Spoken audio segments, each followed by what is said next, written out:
Bonjour à toutes et à tous, bonjour et bienvenue dans la 5e de couve, l'émission de débat autour du manga. Comme celle sur Battle Tendency ou Phantom Blood, cette émission sera placée sous le signe des aventures bizarres des JoJo. Et je le rappelle, il en était de même pour les précédentes. Si vous êtes un expert en JoJo's, un fin connaisseur de ce manga, nous n'avons pas réfléchi cette émission pour vous personnellement. Après, ça vous empêche pas de l'écouter, ça vous empêche pas de la liker, ça vous empêche pas d'encourager d'autres personnes à l'écouter, parce que l'idée, nous, c'est justement de pousser à la lecture de ce monument du manga ou d'accompagner la lecture du manga arc par arc, de le débriefer ensemble avec une toute petite première partie sans spoil que n'importe qui, lecteur ou non de JoJo's, peut écouter, puis ensuite je vous avertirai quand on sera dans l'espace spoil de cette émission. JoJo's est d'ailleurs d'autant plus d'actualité qu'un nouvel arc vient de sortir en France. The JoJo Land est dispo en librairie et cette fois on se dirige vers Hawaï.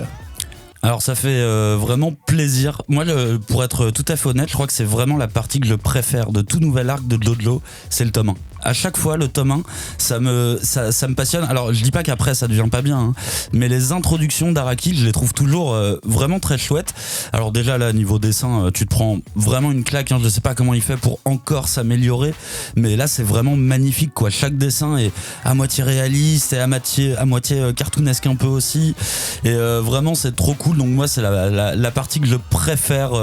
T'arrives dans un nouvel endroit avec des nouveaux personnages et surtout des nouvelles habilités, et en tout dernier t'as à quoi va ressembler cet univers de JoJo. Et là, JoJo Land, on est un peu pour l'instant dans un système de casse où on va suivre les héros faire un casse pour voler un diamant, et évidemment ça va partir en vrille très rapidement. Évidemment il y a des pouvoirs qui sont au début j'étais un peu curieux, j'étais là, ils sont très simples tes pouvoirs là, et après attends. Troisième, quatrième perso, j'ai fait c'est bon, celui qui dédouble les caméras et tout là, je fais ok, ça y est, c'est bon, je comprends plus déjà, c'est parfait, tu peux continuer. Et moi, ce que j'aime bien aussi, c'est les relations familiales. J'aime bien retracer. Donc là, on est avec les cousses de Jotaro. Ouais. JoJo's Bizarre Adventure est dans la 5e de couve cette semaine. Préparez-vous, c'est parti. On ne pousse pas, s'il vous plaît. On ne pousse pas, c'est inutile. Le public n'est pas autorisé à assister aux épreuves éliminatoires. Moi, je crois que je pourrais être un très bon ninja. À quoi vous jouez? L'heure est grave, c'est pas le moment de faire les guignols. Mais on n'a rien d'autre à faire, on peut pas sortir. On va leur faire notre attaque secrète, l'attaque de la Tour Eiffel, ils vont rien comprendre. Et il faudra aussi parler des dessins animés, notamment des dessins animés japonais qui sont exécrables, quoi, qui sont terribles. Oh, les bâtards! Oh, this you crazy mother! Vous êtes en train d'écouter la 5e de couve et aujourd'hui nous allons disséquer, dépecer, charcuter et aimer Jotaro, mais pas que. Salut Cagnard, aura à toi. Aura à toi. Si vous nous découvrez seulement maintenant, sachez que nous revenons chaque semaine avec donc 1 heure de podcast, parfois plus, de temps en temps un peu moins, pour parler de manga, essentiellement de manga. Analyse, problématique, hommage, top, recommandation, scrollez, vous verrez bien que tout est très varié. Si vous aimez ce qu'on fait, sentez-vous libre de nous mettre une très bonne note sur les différentes applications podcast et puis d'activer les notifications. Cette émission a donc pour but de remettre au centre de la table JoJo's, un manga connu par beaucoup d'entre vous, mais pas toujours lu par tous, et vous savez pas encore ce que vous ratez. Ce manga, JoJo's, a été publié au milieu des années 80 dans le fameux Weekly Shonen Jump, aux côtés de titres à l'époque comme Senseiya, Hokuto no Ken, City Hunter ou même l'OVNI, à cette époque-là, Dragon Ball. Et il reste donc dans ces pages jusqu'en 2005 où ça change de magazine, et il est désormais toujours en cours, comme on vous le disait dans l'introduction de cette émission avec JoJo Land. Il est toujours en cours de publication dans l'Ultra Jump. À chacune des parties, JoJo's explore un genre différent. Le début était une sorte de saga familiale mélangée à un roman d'aventure. Le second, c'est un délire où il y a des combats de mots, des combats de bluff, des combats de pain dans la tronche, tout ça mélangé à de l'excentricité des années 30. Et puis ici, dans la 3e, on est dans l'arc du sanctuaire des chevaliers du Zodiac dans l'idée. Oui. Ça devrait parler un peu à tout le monde quand je dis ça. Et quant à son histoire, on y suit d'abord celle de Jonathan Joestar en Angleterre à la fin du 19e siècle, l'héritier de la famille Joestar qui doit affronter son propre frère adoptif Dio, Brando, qui a obtenu un pouvoir mystérieux grâce à un masque ancien. Il veut protéger sa famille, le monde contre le pouvoir destructeur et celui qui le possède. Puis ensuite, on change d'arc, on arrive quelques dizaines d'années plus tard avec le petit-fils de Jonathan, Joseph, qui se retrouve confronté à une organisation nazie et aux hommes des piliers, une espèce de race ancienne qui vient d'être réveillée. Et donc maintenant, ce Joseph est papy, il est grand-père, et il vient récupérer son petit-fils en tôle, Jotaro, un grand, très grand gaillard de 17 ans seulement, qui va l'aider à remettre la main sur Dio, qui après des décennies au fond de l'océan, est de retour sur la terre ferme. Et bien évidemment, il veut toujours en découdre avec les Joestars parce que il est vraiment pas content, Dio. Ouais, et ça dure depuis longtemps. Moi, je vais commencer par faire une petite pause, Max. Qu'est-ce qui s'est passé en fait ? Moi, à la base, je voulais faire Diamond is Unbreakable, tu vois. Et je me suis tapé tous les arcs, là, avec toi, tu vois. On n'est plus que 2 maintenant. J'ai l'impression qu'on a perdu des soldats en cours de route. Tu te souviens, il y avait un mec qui s'appelait Robin. Tu sais, il était avec nous et tout. Julie, je crois aussi, quelque chose comme ça. Et là, on finit à 2 à enregistrer de l'eau. Mais qu'est-ce qui s'est passé ? Je crois que cette partie baston de Stardust Crusader les a fait fuir, alors que c'est assez marrant, Stardust Crusaders. Bah ouais. Ça reste un des arcs préférés des fans de JoJo's. Je pense même que c'est l'arc préféré. En fait, pour moi, Stardust, c'est vraiment l'arc de la maturité, tu vois, chez Araki. Quand je parle de maturité, je pense surtout à la fabrication scénaristique, tu vois. C'est beaucoup moins foutraque que les arcs qu'on a vus avant. Là, c'est vraiment tome 1. Tu as ton héros, tu as ton ennemi, tu as le chemin à parcourir. Comme tu l'as dit, le chronomètre à respecter avant que Athéna meure, enfin que la mère de Jotaro meure. Et du coup, je trouve que tu sais, il est peut-être plus sur des rails, mais pour moi, c'est pas pour rien, c'est fait exprès qu'il soit autant sur des rails cet arc. Sachant qu'il n'y a pas eu de pause entre la première partie et Battle Tendency, il n'y a pas eu de pause non plus pour Araki qui enchaîne directement avec Stardust Crusaders. Là, au lancement de Stardust Crusader, on est en 1986.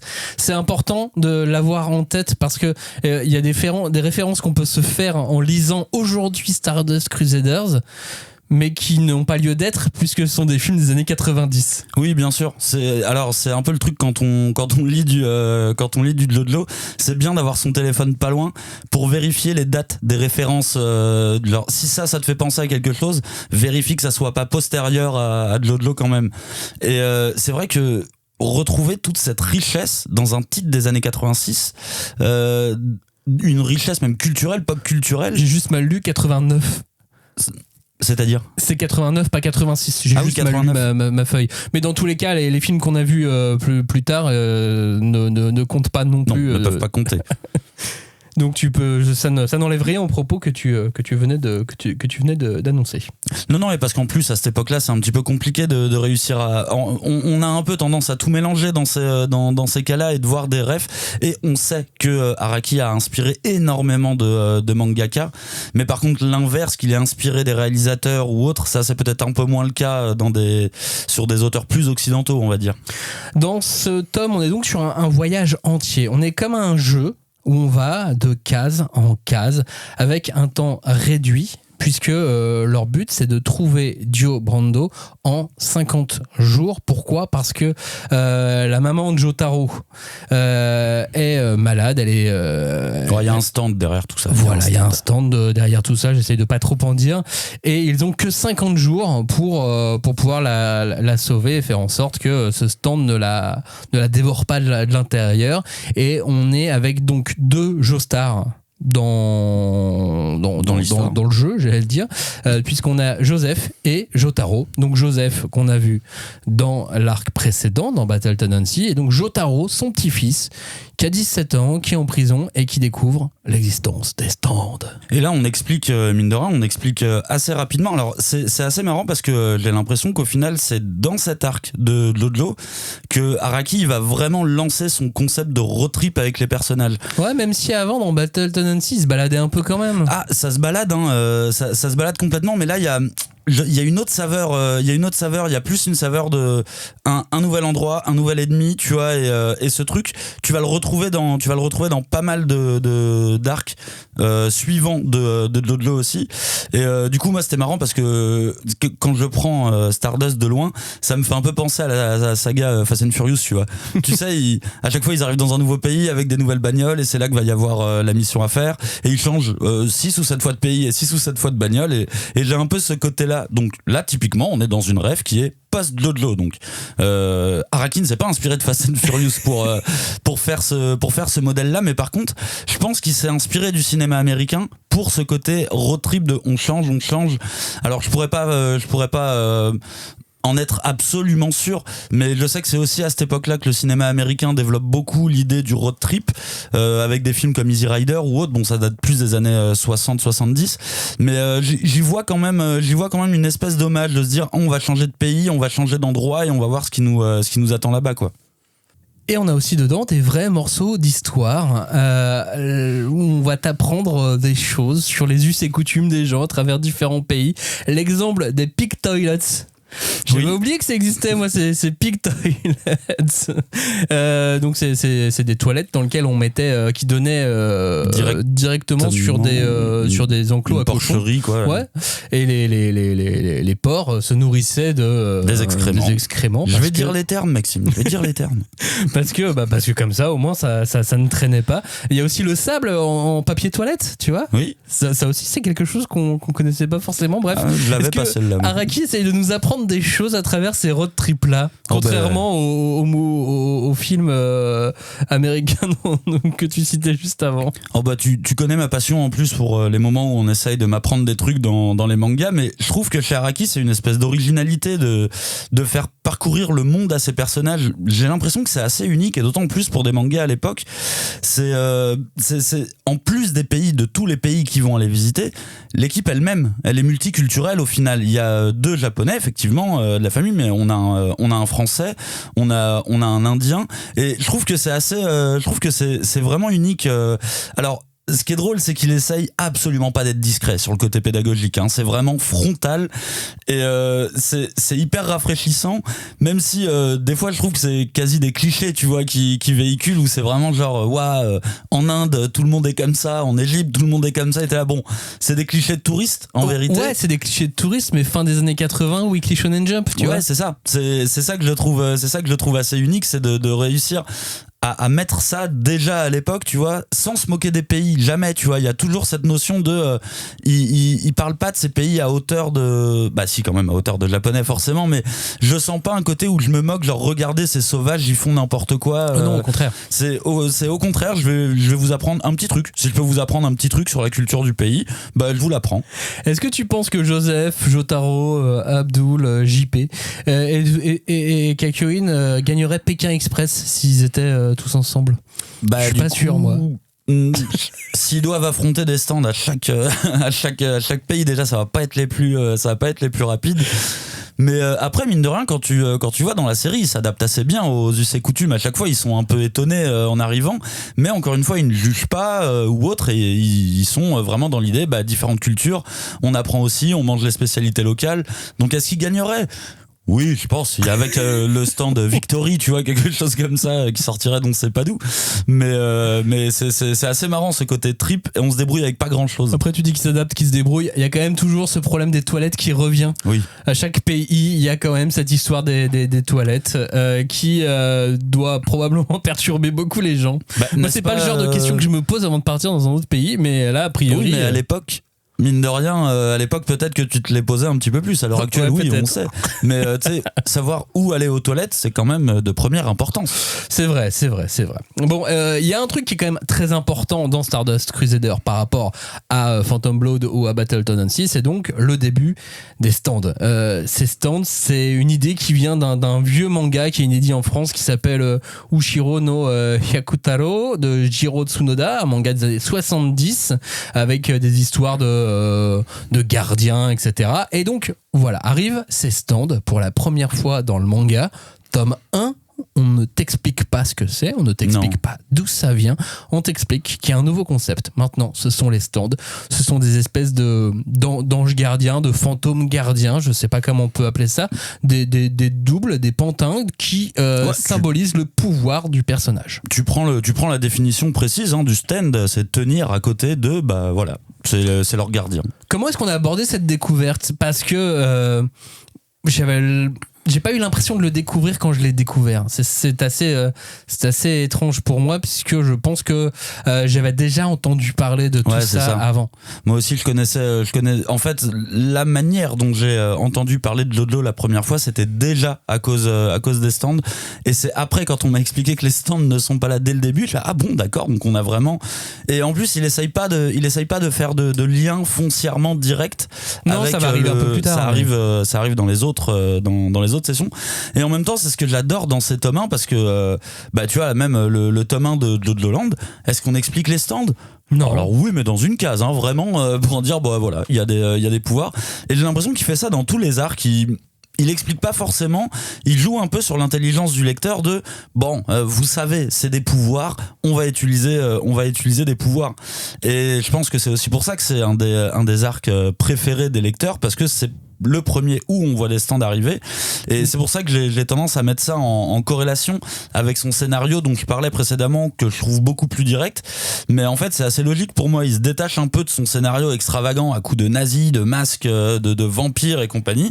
Il vient à un scénario beaucoup plus sur les rails, mais en fait c'est beaucoup plus pour se concentrer sur le concept des pouvoirs, et ce qui fait quand même une grande partie de la force de la série, quoi, les stands. Et les stands qui donnent une autre particularité à tous ces combats, c'est-à-dire que là, il faut trouver la faille dans le stand de l'autre, et ça va rester aussi très très longtemps dans tous les JoJo's. Bah ouais, c'est d'ailleurs quelque part je trouve ça assez osé, tu vois, de passer littéralement de combats alors qu'ils n'étaient pas du corps à corps, parce que c'était des combats quand même avec des pouvoirs. Il y avait même des jeux de mots. Au point où là on en arrive à des combats d'intelligence. Et là, tu vois, je peux pas m'empêcher de penser un peu à Death Note derrière, tu vois, en me disant ouais, je pense qu'ils se sont un petit peu inspirés quand même, parce que c'est littéralement du combat d'intelligence. Et en fait, ces combats d'intelligence, et comme tu dis, il est même plus question de savoir quel est le pouvoir de mon adversaire. C'est au premier qui va déterminer le pouvoir de l'autre qui au final gagnera le combat. Je vois ça limite un peu comme le film Le Prestige, tu sais, de Christopher Nolan, où c'est deux magiciens et chacun essaye de connaître comment il a fait son tour. Et du coup, pour moi, il y a cette notion-là un peu de les persos doivent comprendre comment le magicien d'en face fait pour se servir de son pouvoir. Et du coup, forcément, moi, c'est d'une évidence folle, mais c'est du Togashi. C'est du pur Togashi. De le connaître le nen de l'adversaire. Mais ça, on y viendra tout à l'heure. Ne parle pas de Togashi trop tôt. Je vais en parler plusieurs fois, malheureusement.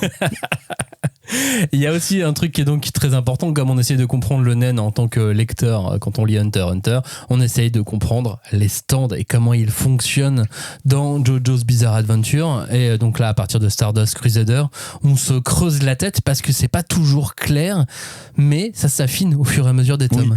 Et puis tu vois, les premiers stands sont assez simples au final, même celui de Jotaro, tu vois, il met des patates très rapidement, quoi. Il peut voler des trucs aussi, je crois, mais il peut attraper une balle en plein vol. Attraper une balle en plein vol quand même.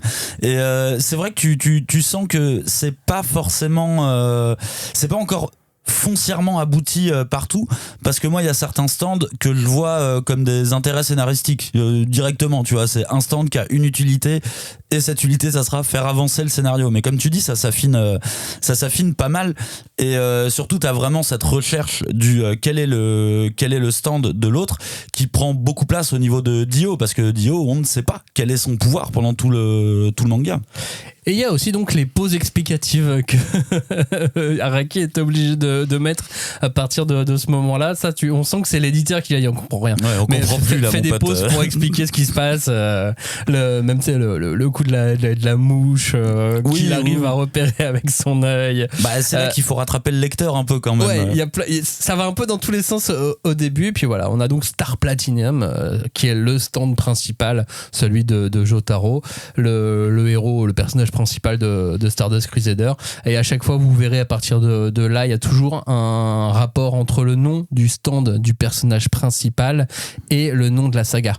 Donc là, Star Platinum, Stardust Crusader, et je vous laisse regarder les autres. Par ailleurs, on a toujours, notamment avec la présence de Joseph, et toujours plus encore ce langage de la rue, parce que déjà, Joseph jeune, c'était quand même un sale petit con qui parlait très mal. Et alors là, Jotaro, il a passé un level assez fort dans le langage de rue. Quand il se retrouve dans l'avion au début, il lâche quand même un gros dégage salope à l'hôtesse de l'air. Tranquille, Ouais, tranquille. ça va. J'ai repéré quoi? Je vais te faire pisser dans ton froc. Tes pleurs sont délicieux et c'est ton chouinon que tu vas aller en enfer. Il y a des punchlines. Il y a une poésie, il y a une certaine poésie. On peut pas lui retirer. Il y a des punchlines bien sympas. Clairement, quand t'es enfant ou quand toi tu es parent et que tu vois un enfant lire ça, tu dis mais qu'est-ce que tu as? Rends-moi ça. C'est clair. Sauf que c'est vraiment trop cool. Alors que c'est grossier et que ces personnages sont grossiers, mais ils sont pas grossiers négatifs. Je sais pas comment l'expliquer. C'est toujours un peu bizarre parce que c'était déjà le cas dans l'arc précédent et c'est le cas dans, j'ai l'impression, tous les arcs suivants. Il faut que ces persos principaux soient un peu des antagonistes. En tout cas, que leur introduction soit fait un peu à la manière d'antagoniste. Et c'est vrai que moi, à chaque fois que je vois ces insultes-là, ça me choque un peu parce qu'on est dans le Jump, tu vois, et du coup, c'est un peu bizarre. Et en même temps, pour moi, c'est comme si c'était un marqueur qu'Araki mettait dès le début. Et il veut vraiment faire comprendre que c'est pas une série jeunesse. C'est pas du tout une série pour enfants. Va y avoir des insultes, va y avoir du gore, va y avoir du violent.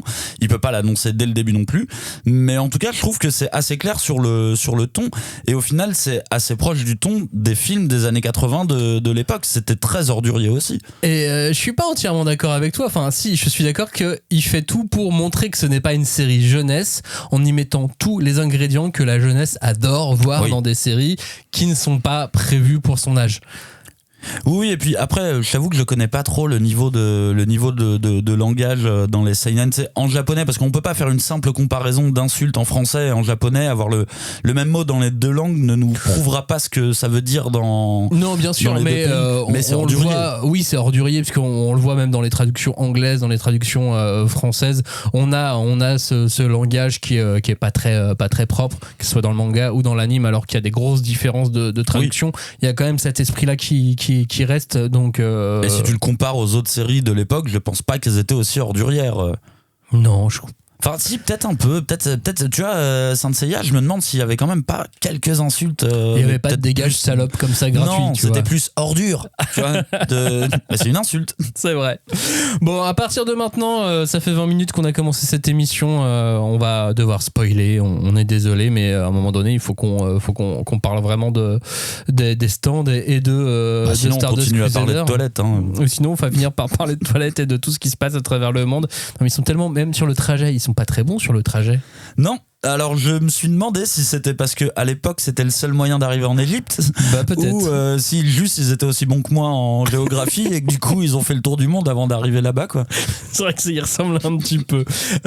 Au niveau des stands, il y a une première grosse découverte et je trouve ça très important qu'il l'ait mis dès le début avec le singe et le bateau, puis ensuite avec Iggy. On découvre un point important, c'est que les animaux sont aussi des manières de stand. Ouais, peuvent être des manières de stand, et ça j'avoue que ça c'est vraiment très chouette parce que ça ouvre des perspectives. Alors pas 15 000 perspectives qui vont être utilisées dans le manga, mais régulièrement ça va revenir, et je trouve que c'est une manière de vraiment expliquer que il y a certains stands, ils sont ni gentils ni méchants en fait. S'ils ne dépendent pas de leur possesseur, bah, typiquement un animal n'est ni gentil ni méchant. Là, et dans le manga ça se vérifie, et je trouve qu'il y a un côté hyper intelligent là-dedans pour vraiment montrer que un stand, ça dépend ce que la personne qui l'utilise en fait. D'ailleurs, le fight de Iggy contre l'oiseau, je le trouvais visuellement super intéressant parce que les expressions que tu peux mettre sur le visage d'un chien sont pas les mêmes que sur le visage d'un humain, et je trouve que visuellement c'est peut-être le fight qui m'a le plus plu, celui-là. Mais il dessine très bien les animaux, hein. Mine de rien, on n'est pas trop revenu sur le dessin, mais là déjà pour moi il a encore pris du galon, et les animaux ils se débrouillent vraiment très bien. En fait il les humanise quelque part, et c'est pour ça que ça en fait pas trop non plus, ouais, mais ça en fait des passages assez poignants parce qu'ils sont du coup moins manichéens, que c'est des adversaires de Jotaro, donc il faut les battre, donc ils sont méchants. Là t'as un côté beaucoup plus humain et oui, ça peut arriver aussi que juste une pauvre bête se retrouve avec un stand, quoi. Et puis il y a un personnage très important et très apprécié qui rentre en jeu, c'est pour ça que j'avais mis la balise de spoil juste avant, c'est Jean-Pierre Polnareff. Quand tu vois ce nom, que tu es lecteur français, tu vois débarquer Jean-Pierre Polnareff, Tu rigoles au début. Oui, t'es obligé de rigoler. Enfin, même à l'époque, en plus, tu sais, c'est-à-dire qu'il ressemble pas du tout à Paul Naref, le chanteur. Il ressemble plus à Guile de Street Fighter, et même Street Fighter devait pas être sorti à l'époque. Enfin, j'en sais rien, je connais pas du tout les dates du jeu vidéo.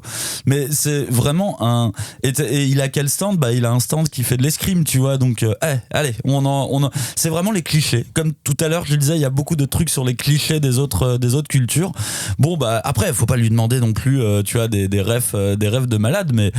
En vrai, ça fait forcément sourire, et d'autant plus des lecteurs de nos âges, je pense, maintenant, d'avoir vraiment le français et le français qui d'ailleurs s'étonne de beaucoup de cultures différentes. C'est peut-être un de ceux qui comprend le moins les autres cultures. Et celui qui a le plus de problèmes avec les toilettes aussi. Oui, celui qui revient souvent avec les toilettes. C'est peut-être un truc que Araki, un message qu'il a voulu nous faire passer. Peut-être que, je sais pas. Les Japonais ont un truc avec les fesses et le caca, non ? Ouais, mais nous aussi, je pense. Ouais, mais on fait moins de pubs. Peut-être. Ouais. Bon, en tout cas, c'est comme ça qu'on nous perçoit. Et un personnage qui, déjà, survit.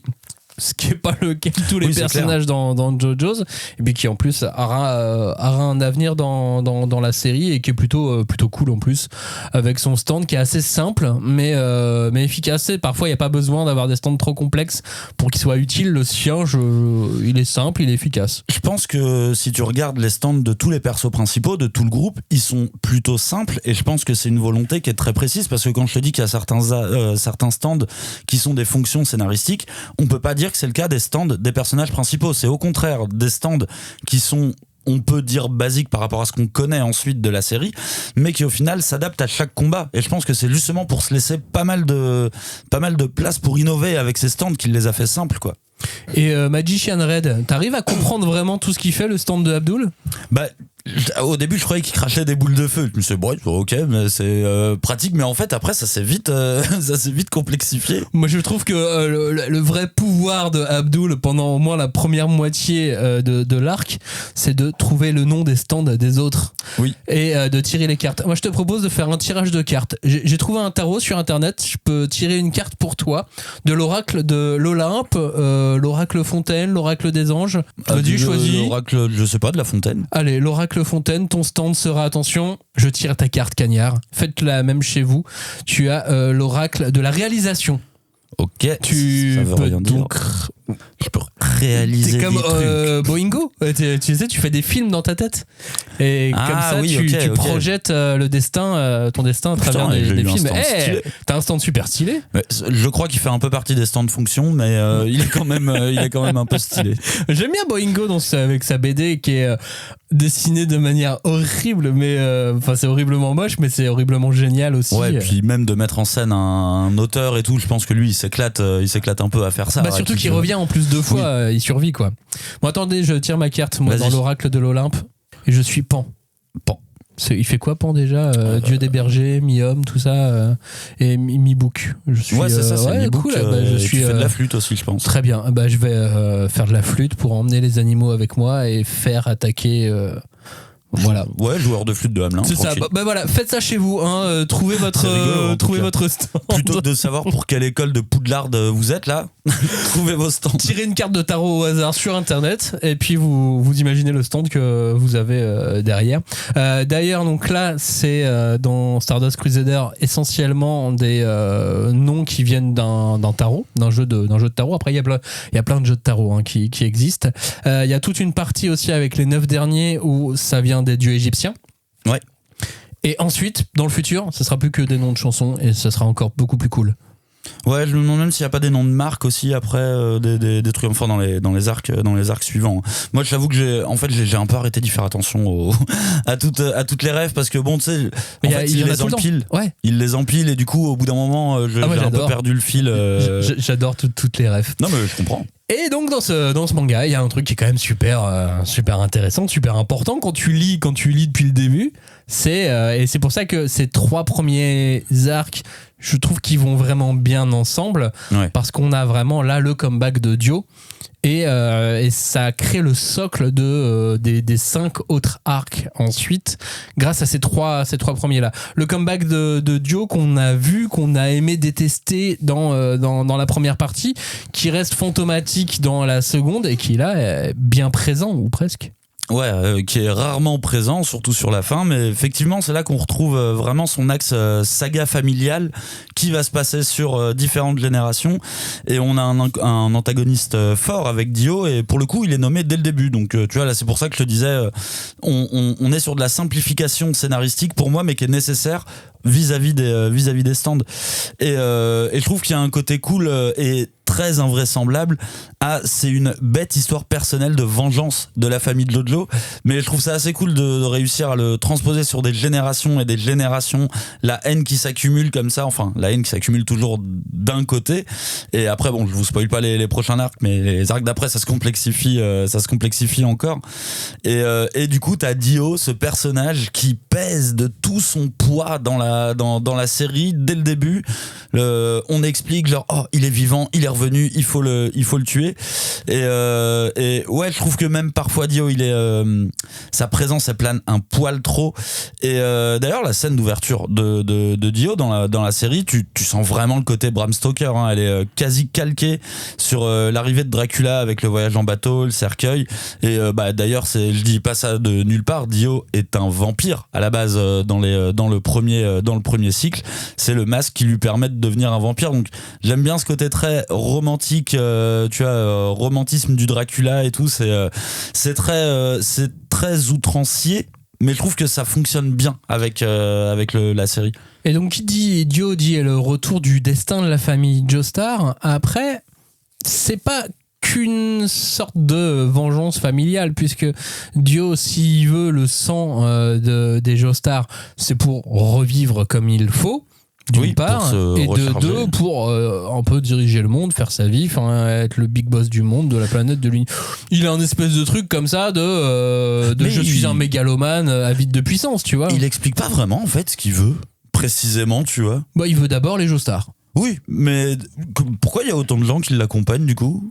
Parce que mais on le sait dans la suite, mais c'est vrai qu'à ce moment-là effectivement on le sait pas quoi. Il a même pas dit précisément ce qu'il voulait. Alors ok vas-y t'as les Joestar, qu'est-ce qui se passe après du coup ? T'as pas d'argent, t'es un clodo, tu vis dans un il vit dans un super manoir. Oui ok, mais qu'il a dû voler, on se doute qu'il l'a pas acheté. Mais c'est vrai comment il a rencontré les 9 non je sais plus, il y en a 7, il y a 7 manières au début, plus la vieille, plus les 9 dieux égyptiens ensuite.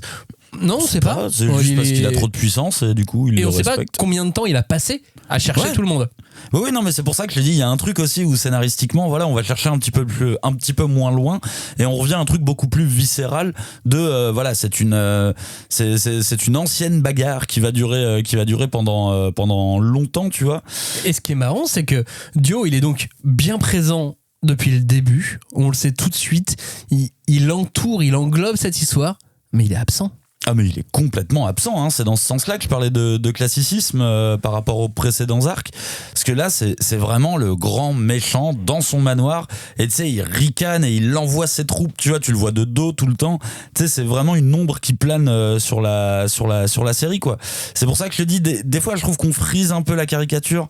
Pour moi Dio il aurait pu je sais pas, tu sais passer une tête au milieu de la série, juste pour montrer qu'il était là, que déjà il courait pas pour rien, qu'il y avait vraiment Dio qui était là, et du coup en fait tu attends, et malheureusement je trouve que sur la fin il arrive trop d'un coup, ça va trop vite, on voit son pouvoir, on voit trop d'un coup en fait. Tout Dio est concentré sur les 2 derniers tomes, je trouve. Ouais, 2-3 derniers tomes, parce que c'est vrai que on ne voit même pas son visage, si bien que pendant 10 tomes, peut-être, tu peux te demander ce qu'il a comme tête, quoi. Ouais, parce que s'il lui est pas arrivé quelque chose, si ouais, on voit son étoile sur les photos, le fait que Joseph ne puisse pas les voir. Ouais. Ça aussi, c'est assez étrange. Ensuite, donc, t'as le coup de l'étoile, le fait qu'il est toujours dans l'ombre, toujours dans la pénombre. C'est pour ça que je dis, c'est un peu la caricature.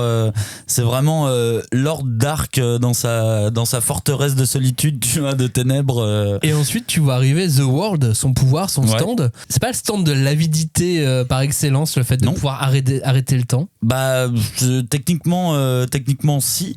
Et c'est vrai que quand il arrive, ce stand, je sais pas, tu l'as perçu comment? Toi, t'étais déçu, t'étais content? Bon, tu le connaissais déjà avant, j'imagine. La première fois que je l'ai vu, c'est compliqué de me souvenir la première fois, puisque j'ai l'impression d'avoir toujours connu Dio maintenant depuis très très très longtemps. Mais non, j'ai eu vraiment une impression de pouvoir, mais de pouvoir diabolique, quoi, de voir le diable qui peut arrêter le temps, jouer comme il veut avec les gens, et ensuite pouvoir battre tout le monde en un clin d'œil. Et ce qui, moi, me donne cet esprit d'avidité aussi avec ce stand-là, avec The World, c'est que il a plus vraiment d'efforts à faire, puisque il est déjà plutôt immortel. En plus, il peut arrêter le temps, donc pourquoi s'entraîner, pourquoi faire des efforts, puisqu'on peut tout avoir comme ça en claquant des doigts. Il est dans la salle du temps, en fait, à l'infini, autant qu'il veut. Moi, je me souviens que quand j'avais lu la première fois la fin, parce que je les avais vraiment lus tous d'affilée, j'avais ressenti une pointe de déception, alors que les pouvoirs temporels, moi, c'est vraiment ma passion dans la vie, parce que c'est hyper casse-gueule à chaque fois. Mais c'est dans ce sens-là que je te dis, sur la fin, t'as vraiment tout. Tu vois Dio apparaître, tu vois son pouvoir, et tu vois le contre-pouvoir de Jotaro, et déjà, wow, vous allez vite là, quand même. Et la bataille passe assez rapidement, finalement, la dernière bataille entre Jotaro et Dio. Et je me souviens que ça m'avait un peu perturbé, parce que je m'étais dit, il avait fait preuve de beaucoup plus d'originalité dans d'autres pouvoirs pendant l'arc, et au final t'as raison, il a sorti une espèce de pouvoir absolu. C'est pas le pouvoir d'avoir tous les pouvoirs comme dit Cartman, mais c'est pas loin, tu vois. Sachant que Star Platinum qui débloque d'autres pouvoir. Enfin d'ailleurs tous les stands évoluent peu à peu. The World évolue pas tant que ça finalement. C'est lui physiquement, à partir du moment où il va prendre le sang de Joseph, qui va évoluer. Il va avoir l'air maquillé d'un coup. Oui. C'est quand même assez étonnant de boire du sang et d'avoir l'air maquillé d'un coup. C'est le Japon, Maxime. C'est une technique, comme une autre. Et je trouve que The World n'évolue pas, alors qu'en face, Jotaro, lui, avec Star Platinum, il évolue. Ouais. Oui, et de toute façon, il y a ce truc, je pense, d'immobilisme du côté de Dio, même si Dio fait évoluer son pouvoir un petit peu aussi, parce qu'il peut remonter de plus en plus le temps. Il peut augmenter le temps qu'il peut arrêter. Donc d'ailleurs, quand ils arrêtent 5 secondes, on a 25 pages. Oui. Je sais pas si t'arrives à les lire en 5 secondes, toi. Non, c'est pas en 5 images par seconde, tu les as pas. Mais du coup, après, scénaristiquement, je trouve que c'est évident de trouver cette opposition dans les pouvoirs, dans le combat final. Je trouve ça plus symbolique qu'intelligent, mais ça me va comme fin de combat. Mais c'est vrai que j'ai tendance à préférer les précédents combats. Et j'ai dit, cette image de Dio en haut de sa montagne de solitude, c'est un peu caricatural pour moi. Et après, ça date des années 80 en même temps. Oui, ça c'est sûr. Il y a un autre petit élément qui m'a beaucoup amusé dans ce manga, c'est que ils font des petites, ils glissent des vannes au milieu qui font énormément respirer le récit, puisqu'on enchaîne quand même beaucoup de bastons. Nouveau méchant, baston, nouveau méchant, baston, nouveau méchant, baston. Il y a un système. Ah oui, on est totalement dans... Tu sais, au début de l'émission, je disais, on est dans un jeu où on avance de case en case. Je crois que j'ai vu une interview d'Araki où il parlait carrément, lui, de jeu de loi. Ouais. Oui, et en même temps, je me demande si parfois il le dessine pas comme ça, comme sur un plan de jeu de loi, tu presque, vois. Ouais. Si j'ai des souvenirs d'Ilu bonus, des trucs comme ça. Et au final, si tu regardes, c'est le système One Piece. Hein. À l'heure actuelle, c'est le système One Piece. T'arrives sur une île, la population souffre à cause d'un tyran, l'équipage arrive, défonce et libère la ville. T'as un peu ce même truc qui était déjà du coup dans JoJo, où ils arrivent dans une nouvelle ville. Souvent, la population, elle est aux mains du manieur de stand, et ils vont libérer la ville et s'enfuir vers la suivante. C'est classique, mais ils ont tout volé. C'est classique, mais ouais, c'est ça, c'est que pour l'époque, encore une fois, en plus de faire dans des pays étrangers, ça te demande des recherches en plus, ça te demande du taf en plus, si tu veux pas dire des conneries. Donc je pense que quelque part, il a ouvert la voie un peu en disant, mais allons voir aussi autre chose que le Japon, sachant qu'il reviendra au Japon pour l'arc suivant. Et donc il y a quelques respirations dans ce manga et quelques conneries signées Jean-Pierre. Cagnard, je te propose d'en faire une. Et je vous propose vous aussi, auditeurs, de bien m'écouter et de faire ce que je vous dis maintenant, où que vous soyez discrètement. Sauf si vous êtes en train de conduire. Ouais, à ce moment-là, effectivement, ne le faites pas. Prenez vos deux mains. Prenez vos deux mains. Et croisez les doigts. Ok. Voilà, regardez bien maintenant quel est le pouce que vous avez sur l'autre. Quel est le pouce le plus au-dessus? Moi, c'est le pouce droit. Moi, c'est le pouce gauche. Ça veut dire que j'étais une femme dans une vie antérieure et que toi, t'étais un homme dans une vie antérieure. Ah, les arcanes akashiques. Elles nous apprennent toujours beaucoup de choses. Voilà, c'est le genre de choses qu'on apprend dans JoJo's et moi, ça me fait toujours rire. Petite info comme ce genre de truc. Alors, non, mais ce genre de truc, c'est une croyance, j'imagine. Ah bah oui, c'est une croyance. X ou Y, parce que j'imagine que ça sort pas de sa tête, de nulle part, mais moi, ça me fait rire. Tu sais, en lisant le manga, j'ai direct croisé les doigts et j'ai regardé, je fais... Ah, bah moi je mets le pouce gauche. Ah non, je suis une fille. J'arrête ce manga. Mais c'est encore là que je vois des empreintes de la part de Togashi. Au début de Hunter, il y a pas mal ce truc là, genre quand vous êtes face à deux chemins, la plupart du temps les gens ont tendance à tourner à gauche c'est les petits savoirs inutiles qu'on te dispense comme ça. Après en vrai je pense pas que t'aies été une femme dans une vie antérieure, mais ça dépend, faut déjà un vrai savoir. Alors, quoi. Étape 1, croire dans les vies antérieures. Étape 2, croire en le croisement des doigts. Et en même temps dans les cours d'école ça doit être vachement marrant du coup de faire ça, tu vois. C'est pour ça, quand tu dis tout à l'heure que c'est pas forcément un manga jeunesse, moi quand je vois des débilités comme ça, c'est vrai. Ça me fait, pour moi c'est jeunesse à mort, mais voilà, c'est juste qu'on décale le plan et que ça m'amusait de faire ça. Bon, parlons de toutes ces influences, ou parlons plutôt de ce qui a aussi été influencé par JoJo's. Évidemment, quand tu arrives à Stardust Crusader, que tu termines Stardust Crusader, que tu aies lu Hunter avant ou après, et à un moment donné tu fais le lien entre les deux, tu n'as pas le choix. Oui. Tu es obligé de faire le lien, même quand ils rencontrent Darby, les deux Darby, toute la partie jeu, c'est ma partie préférée du manga. C'est Grid Island, c'est même la partie jeu vidéo, ça me fait penser aussi à la balle aux prisonniers. On est dans du Hunter à fond, quoi. D'ailleurs en termes de ref, moi ces deux passages là qui, comme je dis, en plus sont des passages que j'ai beaucoup aimé. Ça m'a limite mis mal à l'aise pour Togashi, tu vois, où je me dis là c'est un peu grillé quand même que t'as pompé, enfin il a pas pompé le truc, mais comme tu dis t'as vraiment l'impression que ça a été repris point par point par Togashi, que ça soit dans la Tour des Hunters ou même dans Yu Yu Hakusho, tu vois, dans l'arc d'introduction de Sensui, tu peux perdre ton âme en jouant à des jeux, et c'est vrai que c'est toujours plaisant de voir ces trucs là.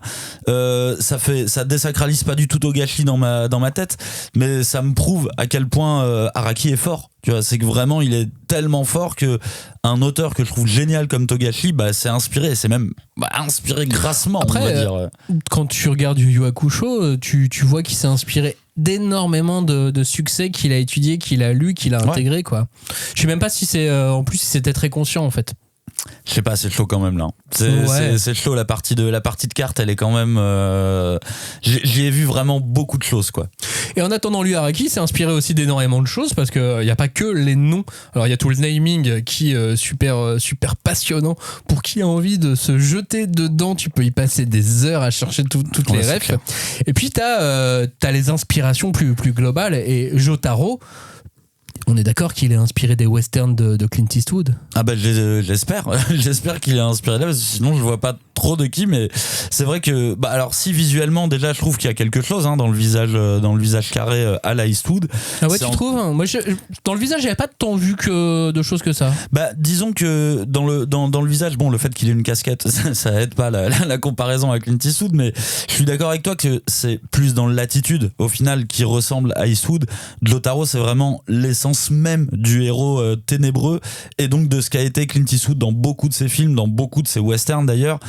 Et Jotaro, c'est pas une oie blanche non plus, mais il sera toujours à défendre la veuve et l'orphelin. C'est un mec qui c'est un mec qui est gris, mais qui a quand même des valeurs. Et oui, je pense que c'est une de ses inspirations premières, quoi. D'ailleurs, à la fin, toute fin du combat contre Dio, au moment où il va lui porter le coup final, je crois qu'il lui lâche un truc du style, si on était dans un western, je te dirais dégaine mon gars, ou un truc comme ça. Oui, bon, bah alors là, on en est. Mais c'est vrai que c'est rigolo de le voir aussi. C'est même pas badass, c'est ténébreux. Tu vois, c'est vraiment, il est taiseux, il parle pas beaucoup, il sait tricher. Tu vois, ce qu'on met pas trop en avant pour un héros non plus, tu vois, il insulte sa mère, on l'a vu au début de la série. C'est un personnage gris, quoi. Mais bon, il sera toujours là quand même à aider ses potes. Je sais même pas si on l'a vu sourire dans le manga. Bah là-dessus, je crois qu'à la fin, avec Jean-Pierre, il lui fait un petit genre. Ah ouais, on se retrouve bientôt, Jean-Pierre. Salut JP, quoi. Et il y a aussi le truc de sa tenue qu'il ne change jamais. Je sais pas si c'est une blague ou si c'est une ref.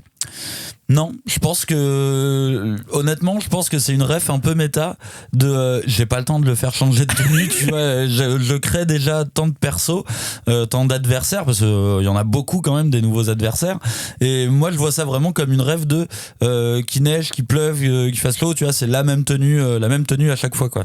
Et donc je disais aussi en début d'émission, quand je comparais cet arc à Stardust Crusaders à l'arc du sanctuaire dans les Chevaliers du Zodiaque dans Senseiya, Senseiya qui marchait bien à cette époque, qui marche toujours bien aujourd'hui, mais voilà, un trajet direct pour sauver quelqu'un, une femme, avec des étapes, une à une, des mecs plus forts à chaque étape, plus ou moins, certains un seul qui va venir de leur côté, d'autres non, les 7 manieurs, il y a un côté très chevalier d'or, on t'envoie le gang des 7, finalement qui n'était pas du tout un gang, non. Puis ensuite on t'envoie les 9 dieux qui finalement n'est pas un gang non plus, mais voilà, avec des manières de stand qui sont tous dignes de méchants de films d'horreur, de méchants de films d'action, de méchants tout court. Bah en plus j'ai l'impression que même chaque formule de combat tient un petit peu de celle de Saint Seiya, c'est-à-dire que il y a un adversaire pour 4 persos à chaque fois, mais il y en a qu'un seul qui se bat. Il y en a vraiment qu'un seul. Ah oui, chacun le sien. Hein. Bah ouais, moi je me suis toujours dit mais pourquoi vous allez pas tous sur lui, le mec là. Il y a quand même quelque chose à faire. Mais tu sens qu'il y a aussi ce côté noblesse du combat.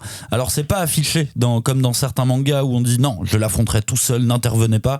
Là c'est pas annoncé comme ça. S'ils peuvent s'en sortir avec la participation d'un autre copain, ils vont le faire. Mais je suis d'accord qu'il y a ce rapport assez déséquilibré d'à chaque fois de un méchant contre les 4-5 héros à peu près. Si ce n'est qu'effectivement ce ne sont pas des chevaliers au cœur pur, puisque dans Senseiya, alors ok, ils pouvaient peut-être s'insulter un tout petit peu dans Senseiya, mais ça reste des chevaliers.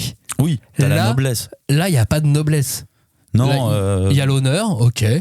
Me regarde pas dans les yeux, mon gars, baisse les yeux, mais c'est tout, quoi. Il y a pas c'est une autre noblesse.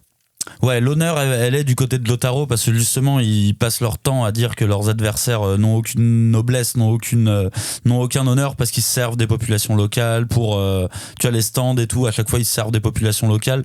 Donc ouais, on est sur, c'est moins chevaleresque, mais tu sens qu'il y a quand même cet esprit de, on est j'aime pas dire des chevaliers blancs, mais ça y ressemble un peu quand même, quoi. Ouais, mais alors ça, c'est des chevaliers tricheurs, quoi. Oui. C'est ça, Filou. Ouais. Alors Filou, c'est mignon, je trouve. C'est un enfant, tu vois. Bah, pour moi, Jotaro, il est un peu filou, tu vois. À 5 ans, il était filou. Maintenant, à 17, il fait déjà 2 têtes de plus que nous. Il peut nous casser la gueule. La partie de cartes, c'est vraiment un truc de filou qu'il a fait. C'est vraiment genre, je triche. Vas-y, ouais, je triche. Maintenant, à toi de déterminer comment je triche. Alors qu'en plus, je trouve le moyen de tricher est assez simple. Au final, il est très très simple quand l'adversaire le découvre. Et ouais, il y a un côté filou petit con, tu vois. Voilà, petit con, disons petit con. Allez, va pour le petit con. Et puis il y a des influences à chaque méchant, c'est une nouvelle influence, je pense, ou chaque stand, il y a même plusieurs influences par méchant d'ailleurs. Oui, bien sûr, et je pense que pour le coup toutes ces petites histoires, parce qu'on est vraiment dans du stand-alone, hein, un nouvel adversaire, une histoire, et après ça dure un chapitre ou 2 chapitres, et après voire souvent ça dure même un chapitre, j'ai l'impression. Ça dépend. Il y a plusieurs genre Darby, tu vois, les deux Darby, c'est un peu plus long par exemple. Et en plus ça revient pour le coup. Boingo qui revient 2 fois. Mais du coup pour moi c'est vraiment autant d'occasions pour Araki de rendre hommage aux différents cinémas de genre. Et tu vois, quand tu regardes, on passe vraiment du huis clos au body snatcher. On fait même un affrontement de parties de cartes, comme je l'ai dit. Bon, au final, mine de rien, toutes ces refs reviennent quand même beaucoup au genre du slasher. On est quand même dans l'horreur. Et Araki, ce qu'il aime, mine de rien, ça se voit. C'est quand même ce qu'il préfère, c'est le slasher. Mais c'est en ça que je vois un vrai passionné de cinéma de genre qui se dit vraiment, chaque histoire, ça va être une occasion de faire une ref à un film, une ref à un truc. Et je le trouve hyper généreux là-dedans. C'est super cool. Araki d'ailleurs a écrit un essai il a écrit un bouquin sur les films d'horreur. Ouais, il adore ça et effectivement Stardust Crusader c'est le tour total des films d'horreur. Il y a tous les freaks possibles et imaginables. Je pense qu'ils y sont quasiment tous. Et puis il y a toutes les thématiques de films d'horreur, mais on peut même les citer précisément. La voiture infernale, les pièges, le piège sous-marin, la pustule qui prend vie. Ouais. Ça, la pustule qui prend vie, je me rappelle totalement en plus d'un film que j'ai vu quand j'étais petit, qui était horrible, qui m'avait marqué. Et quand je l'avais retrouvé dans Stardust Crusader, j'ai fait non, pas encore. Il m'a retrouvé. Au secours. Le bébé de l'enfer. L'arc du bébé, il était vraiment trop bien. Ouais, il est hyper inquiétant. Bon, en plus, c'est un bébé, quoi. Mais comme tu dis, les refs au cinéma d'horreur, elles sont multiples. Hein. De toute façon, toutes les cités, je pense qu'il y a qu'à taper sur Internet. Il doit y avoir des gens qui ont fait des listings. J'avais les pires de tombes aussi. Oui, il y a Christy, comme t'as dit, avec la voiture, il y a Chucky, il y a du Freddy avec le stand qui pénètre dans les rêves, il y a du Romero avec les populations zombies. Enfin, c'est au-delà des rêves de cinéma, j'aime beaucoup ce côté Freak of the Week, tu vois. C'est vraiment chaque chapitre ou chaque 2 chapitres, chaque semaine, un nouveau monstre, une nouvelle ref.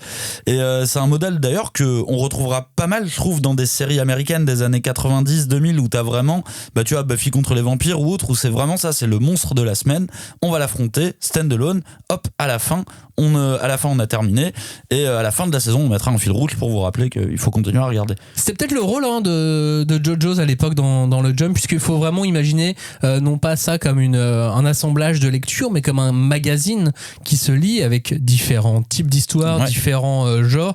Il y avait des choses plus humoristiques, des choses avec de l'aventure plus classique, il y avait des choses un peu plus tendres, puis il y avait potentiellement ce Freak of the Week à l'époque avec JoJo's, quoi. Ouais, et puis mine de rien, je pense qu'en termes de prépublication dans le Shonen Jump, comparé aux autres séries, je pense que Araki, il est parfaitement à sa place. Justement, ce système d'avoir des stand-alone d'un chapitre ou de 2 chapitres, je pense que c'est le profil parfait pour un éditeur, tu vois, qui doit caser son histoire toutes les semaines dans le magazine, là où d'autres histoires se suivent vraiment en fil rouge absolu. Je pense que éditorialement parlant, il est vraiment dans le parfait rôle, quoi. Et l'arc dans les arcs de JoJo's dans Stardust Crusader, je le trouve très très moderne pour l'époque. Pourquoi je dis ça ? Parce que aujourd'hui, on se rend compte, on en parlait dans les précédentes émissions avec Robin, notamment sur Dan Dadan, ou sur les mangas qui sont prépubliés sur le Jump Plus, notamment avec Kindergarten Wars, où on se rend compte qu'on est face à des arcs, ou dans Spy Family, des arcs beaucoup plus courts que dans nos mangas prépubliés de type Naruto. On se retrouve donc avec des arcs un peu plus courts qu'avant parce qu'on est sur le web. Je lisais l'interview aussi d'un scénariste de Star Trek qui expliquait qu'ils étaient extrêmement contents de faire des saisons de 10 épisodes aujourd'hui, contrairement à 24 avant, ce qui est quand même énorme. Ouais. La différence est assez énorme. Et il disait qu'ils étaient contents parce qu'ils n'étaient plus obligés de remplir les épisodes filler, comme on appelle ça. Ouais, alors même si Star Trek a toujours été un minimum filler, mais les scénaristes expliquaient qu'aujourd'hui ils n'ont plus besoin de respecter la grille d'antenne de la chaîne de télé, et donc de faire absolument 24 épisodes parce que ça devait durer 24 semaines, et ils n'avaient pas de quoi écrire 24 semaines. Alors je pense qu'ils avaient largement de quoi écrire 24 semaines et ils auraient largement le temps aussi de faire 24 épisodes de Star Trek maintenant. Mais bref, tout ça pour dire que on est dans une ère où les scénaristes aujourd'hui et les raconteurs d'histoires et la façon dont c'est consommé sur internet va vers des choses un petit peu plus courtes, des fils rouges un peu plus courts, et donc des arcs dans le manga un petit peu plus courts. Enfin, en tout cas, on tend vers ça aujourd'hui à la télé, on tend vers ça avec les services de SVOD de type Netflix et Disney+, et Max, etc. Et ensuite, dans le manga avec le Jump Plus, on commence à tirer vers ça, et à l'époque, non. Sauf que lui, Araki, le faisait déjà avec des arcs très très courts de 1, 2, 3, 4 chapitres. Ouais, et on bien passait sûr. à l'autre. Mais Et c'est un temps d'avance de fou quand même. je sais pas, parce que quand je te dis ça, que éditorialement il était à la position parfaite, je pense que c'était pour son éditeur. Il était à la position parfaite. Genre, Ouais. ah là tu me régales, tu me fais ça tout le temps. Mais dès que tu prends la série suivante, on est beaucoup plus dans le fil rouge qui se tient. Et moi j'ai l'impression qu'il a fait un peu tout l'inverse, tu vois, en démarrant avec des séries, des chapitres un peu plus courts, et que maintenant tout est relié en un seul bloc. Après je suis complètement d'accord avec toi sur le fait que la manière d'écrire actuelle s'adapte aussi aux médias actuels, et donc que ça permet d'un côté une certaine liberté aussi de pouvoir aller plus à l'essentiel, et de l'autre côté ça m'inquiète un petit peu aussi parce que je sais qu'on est beaucoup dans l'économie de l'attention et que j'ai pas envie que des séries soient écrites en fonction de ce genre de choses. Oui, qu'on se retrouve avec des séries TikTok. Ouais, voilà, typiquement, parce que j'ai déjà vu que des gens suivaient des séries sur TikTok, tu vois, ou des films sur TikTok avec, je sais plus, 50, 60 shorts de TikTok. J'ai dit shorts de TikTok, je crois que ça n'existe pas, ça prouve juste ma vieillesse. Mais j'ai déjà vu des trucs comme ça qui m'inquiètent un petit peu.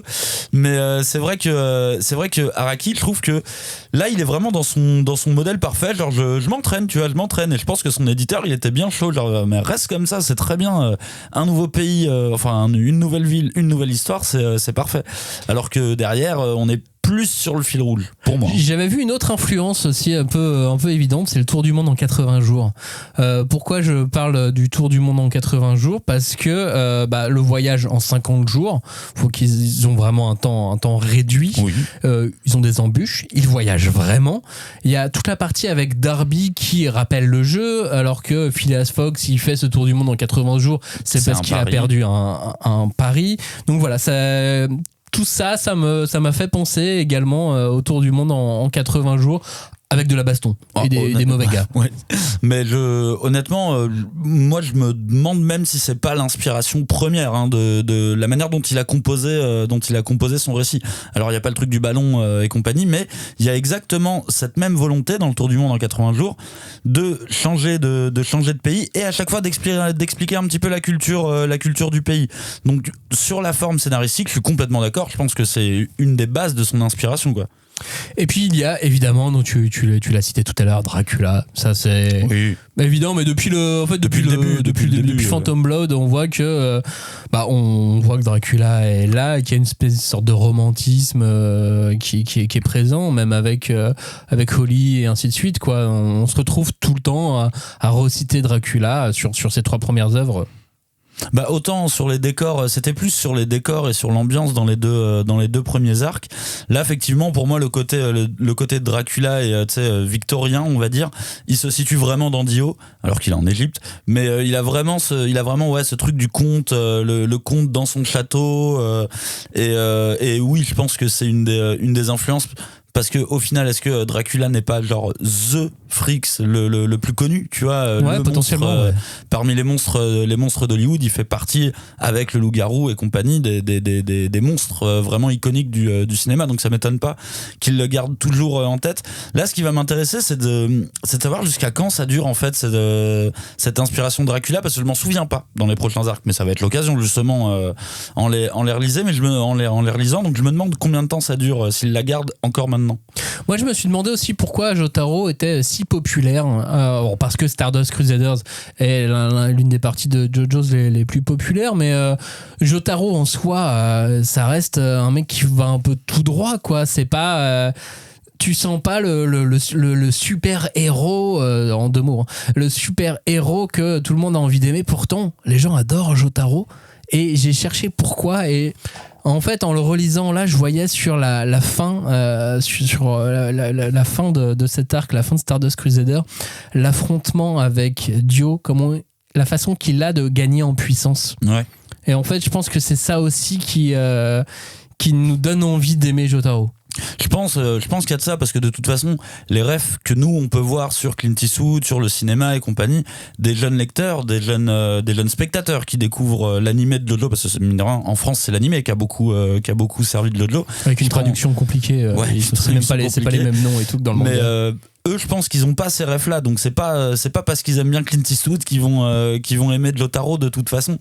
Donc il y a un truc, je pense, dans le côté ténébreux vraiment tu vois, qui est fascinant. Et je pense que, tu sais, de manière un peu bêta, mais le fait que ça soit présenté comme un bourrin alors que c'est un petit malin, je pense qu'il y a un truc qui fonctionne très très bien là-dedans, quoi. Après, savoir exactement pourquoi, je pense que t'as le design déjà qui fonctionne bien. Et encore une fois, ce truc de c'est un héros mais c'est un tricheur aussi. Et on aime bien le côté il est c'est ça, c'est un petit con, enfin je dis petit con évidemment en total respect. Je parle d'un personnage fictif, moi, pourquoi j'aurais du respect, mais voilà, je pense qu'il y a vraiment ce truc de dualité de le perso qui a l'air de marbre mais qu'en fait qui a des aspects hyper humains quand même qui fonctionnent bien avec lui. Voilà, ça c'était pour cette partie sur Stardust Crusaders, la 3e partie de JoJo's Bizarre Adventure. Ensuite on va arriver sur ta préférée ou pas encore? Bah si, ça y est, c'est bon. Putain, ça fait combien de temps? 2 ans, 3 ans je crois. Toi Stardust, la première fois que tu l'as lu, tu t'es dit vite qu'on en finisse, non? Ouais, et j'avoue que même là en le relisant, c'est pas une mauvaise lecture, pas du tout. C'est toujours aussi agréable de voir l'intelligence de l'auteur dans les stands, dans les affrontements. Mais pour moi, on est vraiment sur un truc, tu sais, très sur des rails, Freak of the Week et tout. Alors c'est sympa, c'est rigolo, mais c'est vraiment pas ce que je préfère. Et c'est un arc qu'il faut lire. Moi, je pense que si tu dois commencer par JoJo, c'est par celui-ci qu'il faut commencer si tu veux éviter les deux précédents. Mais vraiment l'arc suivant, c'est mon préféré. J'ai tellement hâte de le relire.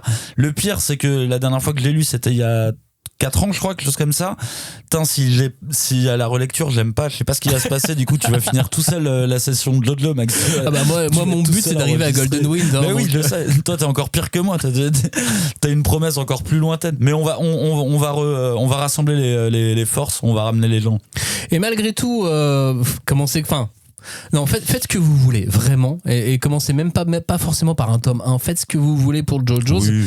Mais vous allez revenir tôt ou tard au tome 1. Oui, ça c'est vrai que c'est assez drôle, parce que tout le monde essaye de faire un peu le malin, genre j'ai démarré là, mais forcément, au bout d'un moment, t'es obligé de revenir au tome 1. C'est assez rigolo, c'est comme si t'étais attiré, tu vois, par ce tome 1, parce que je dis, ouais, mais j'ai quand même bien envie de savoir. C'est une super curiosité, quoi. Bah oui, grave. Nous, en plus, on vient d'une époque où on regardait à la télé des dessins animés sans jamais avoir vu l'épisode 1, donc prendre des choses en route, finalement, on a été éduqués comme ça. On a grandi dans une société où Robin démarrait les mangas au tome 7. C'est ça. Et puis où nous, si on voulait voir l'épisode 1 de quelque chose, soit on était très très patient. Ouais, et encore, t'étais pas sûr de tomber dessus. Hein. Ou soit tu le voyais jamais. Et je pense que j'ai dû attendre d'avoir 25 ans pour voir l'épisode 1 de l'agence Tourisque. Oui, je crois l'avoir jamais vu, même le dernier épisode, tu vois. Et alors, rassurez-vous, il a aucun intérêt par rapport à la suite. Oui, non, mais c'est sûr. Tu sais, tu te fais un film comme ça, des épisodes 1 de cette série des années 80, et en fait, t'es très déçu souvent à la fin. Mais je trouve qu'il y a un côté vraiment agréable. Moi, je reprends toujours l'exemple parce que là, je suis en train de beaucoup faire lire Slam Dunk à mes collègues de boulot. Donc, c'est assez cool. Et ils sont tous arrivés à un moment où il y a une baston. Et moi, je leur dis, en fait, quand j'ai découvert le manga, j'ai commencé par ce tome. Il y avait que ce tome-là dans le magasin, tu vois, donc je l'ai lu. Et je trouve ça hyper cool de démarrer comme ça, un instantané, et de revenir après. Et je trouve que dans le cas de JoJo, il y en a même pas besoin. T'as pas besoin de revenir au premier tome 1, tu vois, mais tu vas le faire. Mais oui, à un moment tu vas le faire. Et à un moment donné, c'est sûr. JoJo's Bizarre Adventure, Stardust Crusaders, c'est dispo, tout est disponible. Il y a pas de rupture aux éditions de Delcourt. Tonkam et The JoJo Land vient également de sortir pour le tome 1. Merci Cagnard. Merci à toi. Et on se retrouve la semaine prochaine. Ciao, salut.